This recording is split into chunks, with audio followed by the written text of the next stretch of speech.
સમાચારો જોઈએ વિગતવાર તો સુરેન્દ્રનગરના પૂર્વ સાંસદ સોમા ગાંડા પટેલે કોંગ્રેસ સાથે છેડા ફાડીને ભાજપમાં ઘર વાપસી કરી છે। ભારતીય જનતા પાર્ટીના પ્રમુખ સી આર પાટીલના હસ્તે ગાંધીનગર સ્થિત તેમના આવાસે ખેસ પહેરી ભાજપમાં સામેલ થયા હતા અને તેમણે કહ્યું હતું કે કોઈ પણ લોભ લાલચ વગર હું ભારતીય જનતા પાર્ટીમાં જોડાયો છું।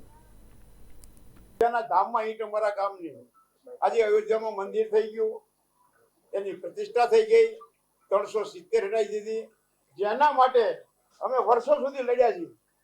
એક કામ પૂરું કર્યું છે મોદી સાહેબે અને એ આશયથી હું ફરી પાછો ભાજપમાં પ્રવેશ કરું છું।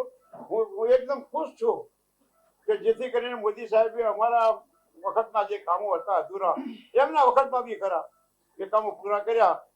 એટલા માટે હું ફરી આ 45 વર્ષ પછી પાછો ભાજપમાં આવું છું। કોંગ્રેસમાંથી લડવા ના લડવા, કોંગ્રેસમાંથી ઘણી ફેર લડ્યો છું, ભાજપમાંથી ઘણી ફેર લડ્યો છું, 4 વખત લોકસભા જીત્યો છું, 3 વખત ધારાસભા લડ્યો છું, નગરપાલિકામાં ઉપપ્રમુખ રહ્યો છું, 2 વર્ષ ગુજરાત સ્ટેટ ટ્રાન્સપોર્ટ જેલમાં રહ્યો છું। એટલે લડવાનો બહુ મોહ નથી, પણ જે પાર્ટીએ સારું કામ કર્યું છે એના માટે હું પાછો આવ્યો છું।